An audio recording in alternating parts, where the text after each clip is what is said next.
Biscuits and tea with JP. Biscuits and tea with JP. Biscuits and tea. Biscuits and tea. Biscuits and tea with JP.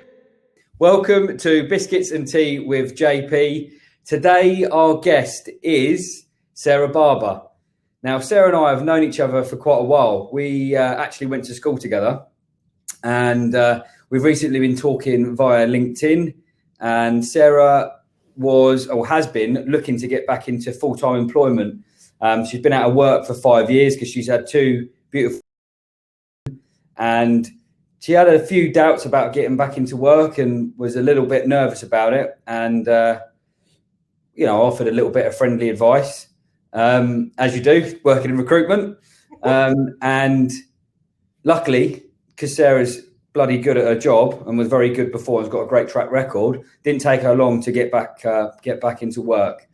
So what we're going to be talking about today is that process, how companies can help people and mums get back into work, and a few other topics. But before we get started, we're going to find out what she's drinking.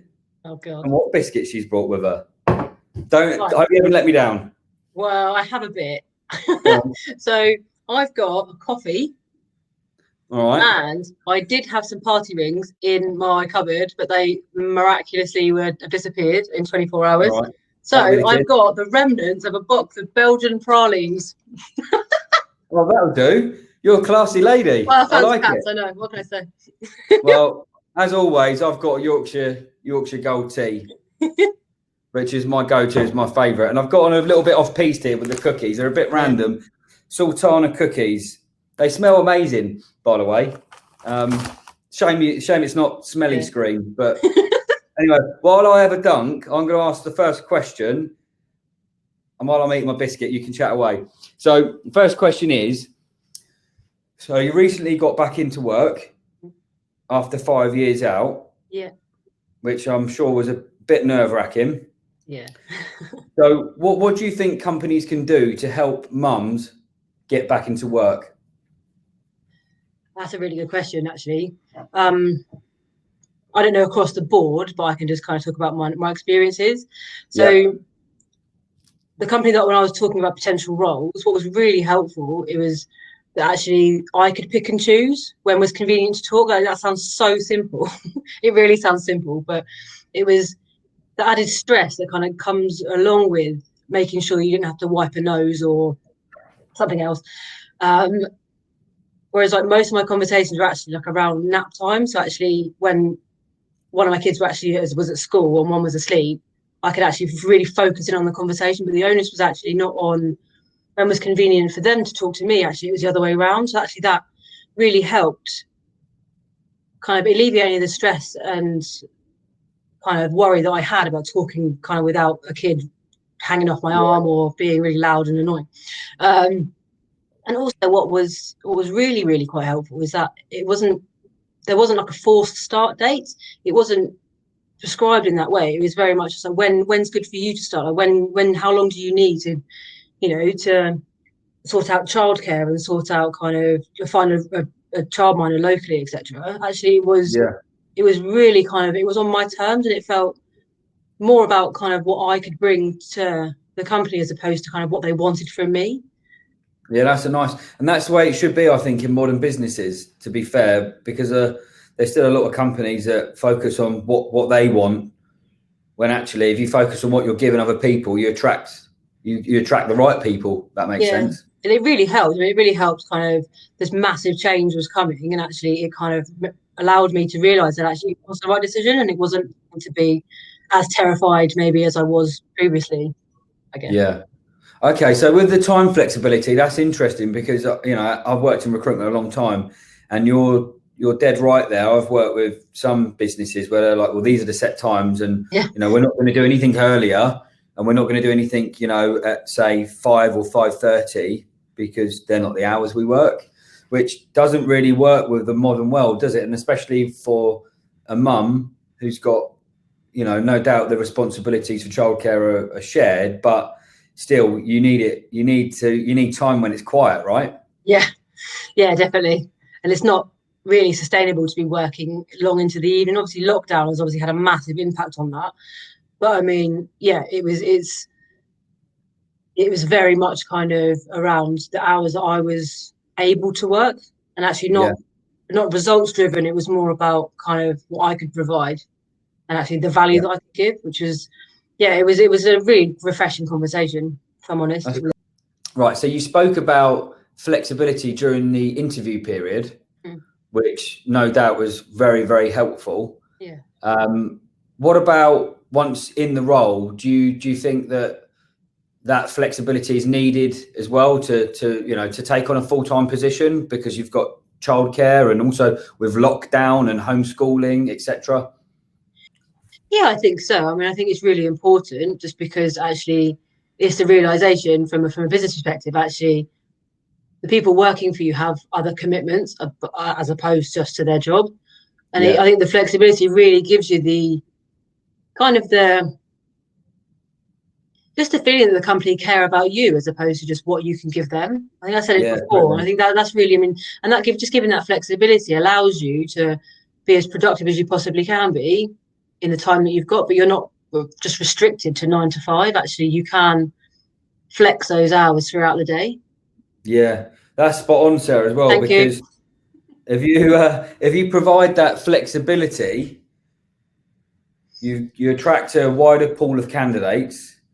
And then you also get that additional buy-in. Like you said, if you're working for a company you know that are flexible for you, that means you'll be flexible for them. And there's going to be times where you're going to need to work more to hit a deadline or get something across the line, and you're going to be more inclined to do that as like human nature. Everyone's more inclined to do stuff for people if they think it's appreciated, and it's going to get returned to you as well at some stage. Do you know what I mean? Whereas if you're working for a company, you're like, well, they wouldn't do it for me, so I'm not going to do it for them. And that's just the human psyche, isn't it? With most people, anyway. Yes, that is an interesting point, actually. Oh, cheers. I don't know what else to say. Oh no, yeah. I made a good point. Right. Right, okay, no. Actually, what can I say to that? You can add this bit in. You don't have to say anything to that. We don't have to say anything. Yes, not. You can, if you want to. That's an amazing point, John. That's really, really well made. What a magnificent man you are. That'll do.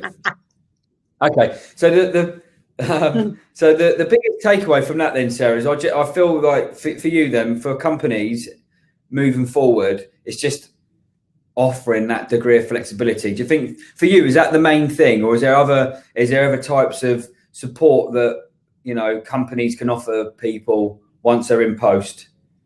I think that summarizes it pretty well. I mean, I think being flexible and just companies showing that they care about the people that work for them. I think that's kind of one of the main things for me personally. Yeah, no, okay, that's a good one. Okay, cool. And then so let's move on then. So I don't know if you can remember it, but what was life like before children? Cheek. The cheek. So yeah, I'm not sure if I do remember it, if I'm honest with you. I had lots more money. I had lots more money and time, I think, before kids. But yeah, I don't really think that you fully appreciate the freedom that you have and the free time you have, as I said, like before you have kids. Like my kids are awesome. Obviously, I would never change them. They are wicked. They are like the best thing to ever happen. But I don't really think you fully appreciate kind of when you're pregnant at work. It doesn't really seem real. Like you're having a baby, obviously, and you know that things will change. But I don't think that you fully appreciate just how much that will change. Or maybe I was unwilling to accept it potentially. That it's obviously something that might have happened. But if I'm honest, I felt quite robbed when I had my son, because I didn't have like that maternity leave, I guess. I literally drove from work to the hospital to have him because he was early, and that's kind of just how it happened. But it was really yeah, it was mental. That's epic. Yeah, well, it's a story for a different time, I think. Story for a different time. Okay. But yeah, it was really hard. I felt lost a lot of the time. I think with a new baby, like you've previously to having a baby, like you know the answer, like you have a problem at work, you know the answer. It's just through experience and through learning, I guess. But you got this little thing in front of you screaming at you. It doesn't know what it wants. You don't know what it wants, and it can just feel really overwhelming. That's how that's how I felt. Obviously. Do you feel then? I guess then is that because a lot of people have that little bit of time before they have the babies? Do you think that helps psychologically to think right? Because when you're at work, I guess you're worrying about work a lot of the time, right? Yeah. So you don't have any free time. So do you feel like from a psychological point of view, then you just need that little break beforehand? Yeah. To come to terms with what's about to happen to you. Yeah. I think I had never thought of it like that. Yeah, I had never thought of it, but yeah, you might be right actually. Yeah, you might be right. It could have been that, but yeah, maybe it's that different. Yeah, it was a bit of a crazy time obviously when you have the first one, and then the second one comes along, and then kind of for me certainly, it's just that you've always got that like glimpse of your old self, of your old like what it was before. That makes sense. So before, obviously, I was Sarah. Obviously, I worked. So I had like all these other interests and things. And actually, when the second one comes along, it just changes because they're just so different. Like you don't forget who you are, but you just become a different version of yourself again, which is which is fine. It's just I think for me personally, the choice of going back to work, which obviously it was a choice. Like it wasn't something that I was forced to do. It was an absolute choice I needed. But yeah, it's interesting because there's just then you get another level of just like guilt that you feel. It's mental. It's like the guilt is real. Like I can't kind of explain that enough. Like it's real. You feel, I think probably what happens is that you have a baby and they flick a switch and it's like a guilt switch and you feel guilty about everything. So it could be you're going back to work, you feel guilty. You're not going back to work, you feel really guilty. Like you just were putting for me, it was putting my youngest in the childminder. That was something that I hadn't ever experienced before because my eldest was at home that whole time. So I feel guilty about that. And then you about everything, you just feel horrible and guilty about just almost making the right decision for you. And I think how I come to terms with that and how I've actually kind of dealt with it, I suppose, internally, is that fundamentally, like, my mental health is absolutely important too. I mean, if returning to work and engaging my brain in a different way than I was maybe at home, being a mum and, you know, wiping noses and everything else, as I mentioned, actually, that makes me a better mother and a better friend and Sarah and human and, you know, everything. Actually, it was absolutely the right thing to do. Like, it wasn't easy.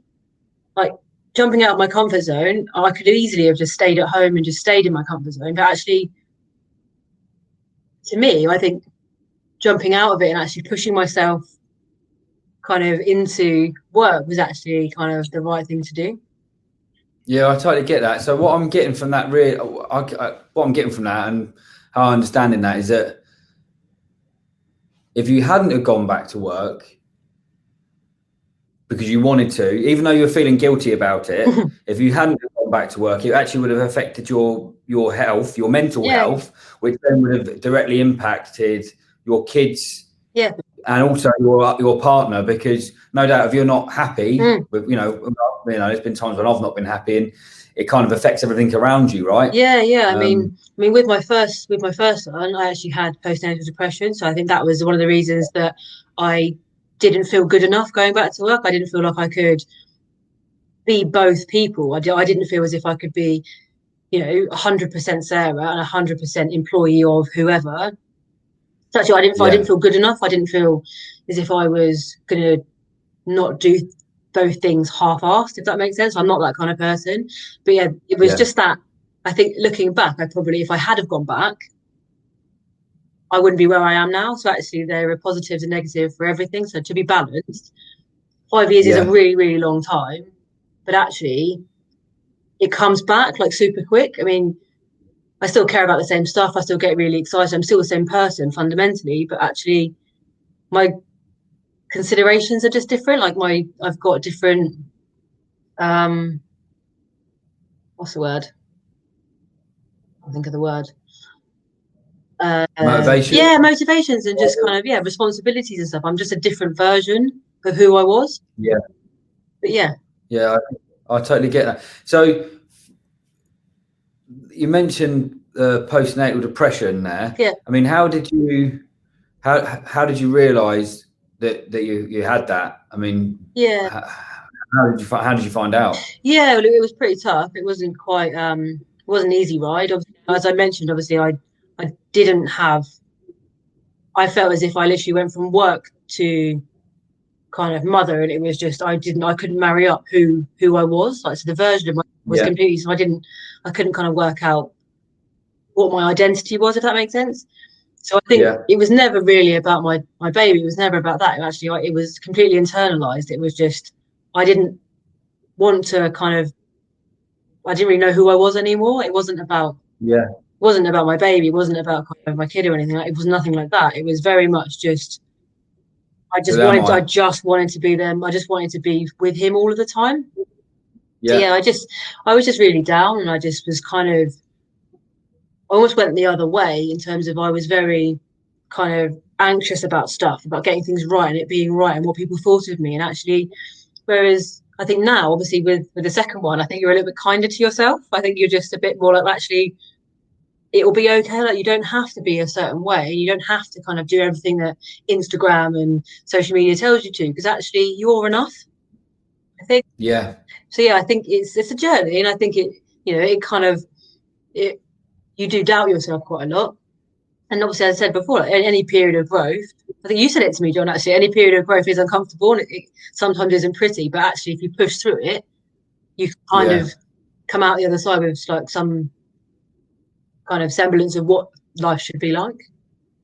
Yeah, no, I totally agree. I call it an extra callus. You know, it's uncomfortable at first, but you get through it, and then just use it a little bit, stronger. The word that comes to mind, from that experience, makes you a slightly different person. Yeah, I agree. Actually, I think you can also learn from that, and you can teach others to kind of different ways to kind of counteract those negative feelings. I think that's kind of helpful too. Yeah, it's a difficult one, isn't it? Because everyone's so different, and the world we live in, there's a lot of pressure, isn't there? Yeah. And not, from like media, social media.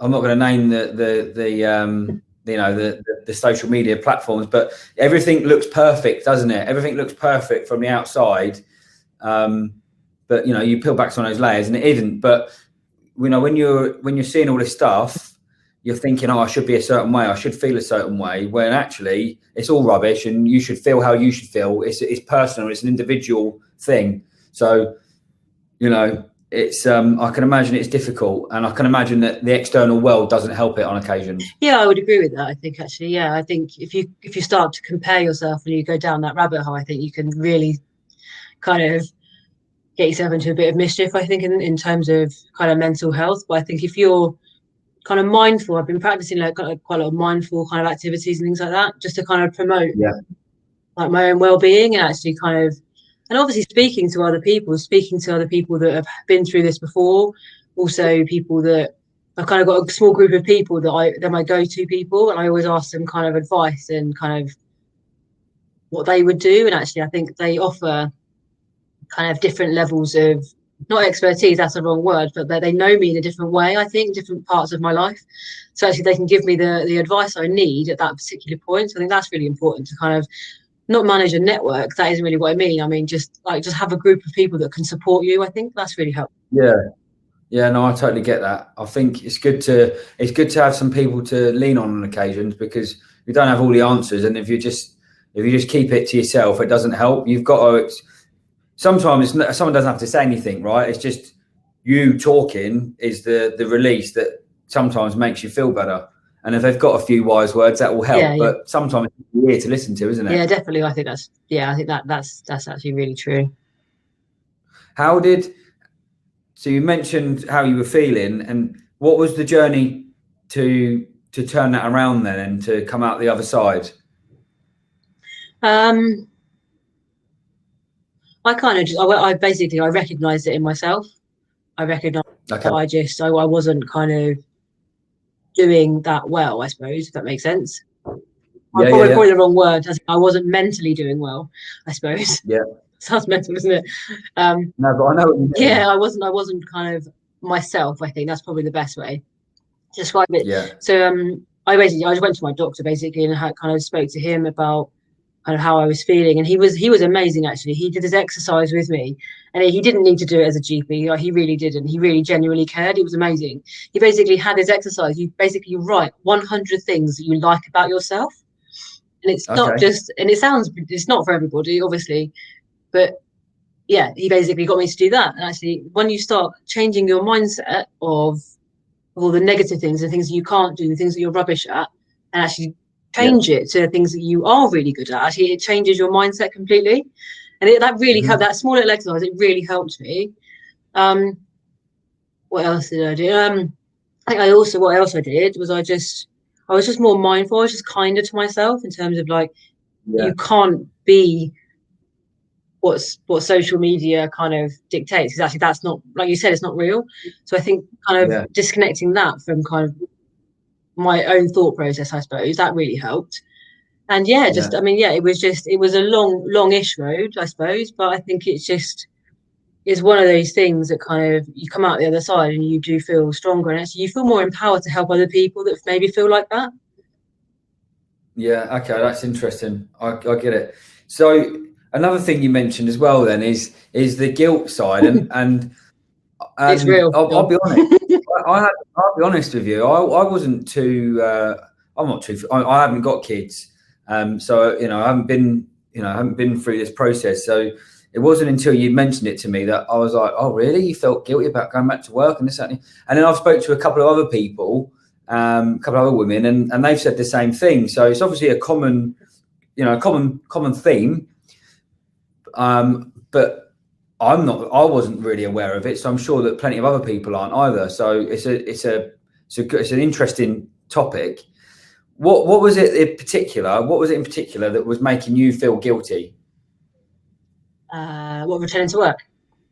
Yeah, leaving someone else to look after my youngest. I think for me that was because it was a completely alien thing for me personally. Because my eldest, obviously, I had him and I didn't go back to work, so actually that was kind of a different experience. But with my youngest, actually, what that was I had to kind of find someone that I liked enough to leave my child with. It was really a weird kind of situation, really. For me, it was really, really hard. And then every time I drop him off, it's ridiculous. Every time I drop him off, like, he has the best time at his job on his house. But every single time you drive up, you give them like his changing bag, and he bursts into tears.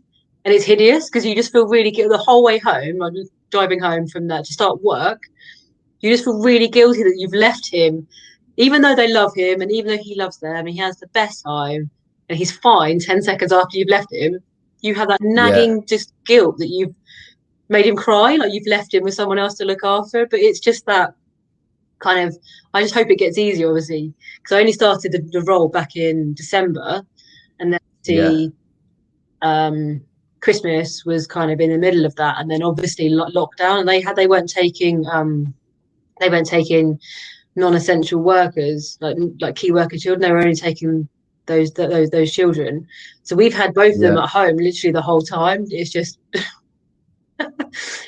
I bet it's mad. Yeah, it's not bad. My eldest is 5, so he's just from reception, and my youngest is nearly 2. So yeah, it's interesting, the stresses of your homeschooling and both of us trying to juggle, like me and my husband, about juggling both of our roles. It's not easy at all. But yeah, it's kind of, what was really refreshing actually about that was both of the companies we work for, it wasn't kind of, well, what can't you do? What can't you do for us? What part of your job can't you do? Actually, the conversation very much was instantly, what do you need from us? And what do you need to perform and kind of show up? It was really refreshing, the fact that instead of it being about kind of the negative, actually, it was about empowering us both and actually protecting our well-being and our mental health, to stop us from breaking in the interim of lockdown, to actually be able to juggle the homeschooling, the phonics stuff that you have to teach these kids, like weird ways of learning that we never used. We never learned at school. And actually, I didn't learn anything. Well, and then just like navigating kind of that your home life and your work life in the same place at the same time. Yeah. And honestly, it was just really, really, really refreshing, because it was just, if we hadn't have had that, and obviously the help of the childcare bubble 1 day a week from my mum, quite honestly, I think it would have been so much tougher. And I think, yeah, I just, anyone that's in that situation, just hats off to them. Honestly, I don't know how anyone would have done it without that. Yeah, and I mean that's a lot of the country at the moment, isn't it? And it's only until you sit here and talk about it out loud that I have an appreciation for how difficult it must be. I mean, I don't like working at home, and it's only me and a cat, you know. So I can only imagine what it's like with, you know, 2 adults that like each other, and then 2 kids running around. Yeah, most of the time.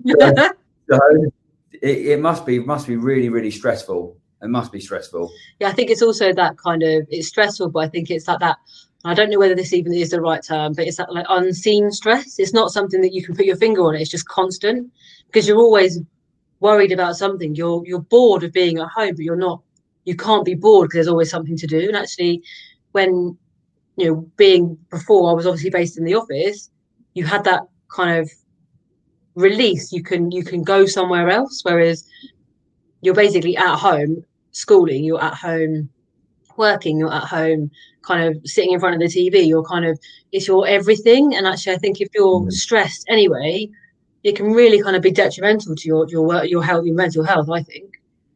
Yeah, there's no let up, is there? There's no break. You're up in the morning and you're straight into childcare, and then you're straight into work, and then you're straight into childcare, then you're straight into bed, and then you're repeating the same thing, isn't it? So are you going to go crazy when you're allowed out? Are you going to like get your kids off somewhere and just go on a mad bender for a week? Yeah, maybe. To be fair, the grandparents are kind of chomping at the bit to look after both kids. So yeah, probably. Probably. Yeah. It's crazy, isn't it? Absolutely crazy. So you know, we've spoken about the gap that you had between you know, your last roles. 5 years.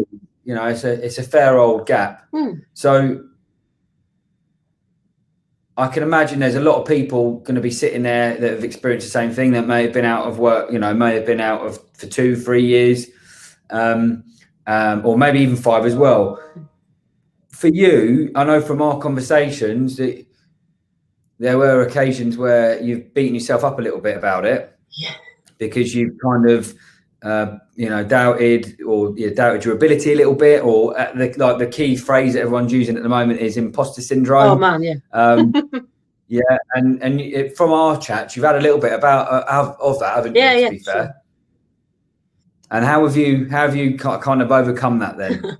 Well, I've got a few. Well, yes, it's a kind of combating imposter syndrome is kind of one of those things, I think, that you just kind of, it's a continual thing. I don't think that it kind of just goes away.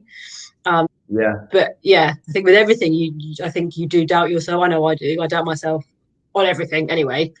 I also compare myself to others quite a lot. Thinking that you're not good enough, or, you know, it doesn't obviously help being stuck inside, as I mentioned, or being around people. For me, I'm a people person. I like being around people. But I just try to be kinder to myself in terms of like just giving myself a break. And I'm obviously never always successful at that, but I just kind of just say, well, actually, you didn't do this, but you did this really well. Like concentrating on the positives. I mentioned before, obviously, I talk constantly to people, just to kind of see a different perspective, and I try to balance things, kind of just from a personal perspective. I've also managed this. I found it on a TED talk, which I'll share with you because it's amazing. And it sounds mental. It's not, like I said, it's not for everyone, but it really works for me. Basically, there's the negative voice. I've given her a name. I've given her like a name and like a persona, and like I know who she is. I know what she looks like. And actually, if you can visualize that person saying these horrible things to you, you can just tell them to go away and shut up. Because actually, if it's a person, even though it's you saying that to yourself, actually, I find it really helpful, because you can just go, no, I'm not listening to you. Like, like your input is not needed. And yeah, that's how I've helped. That's what I've that's one of my strategies. What's her name? Karen.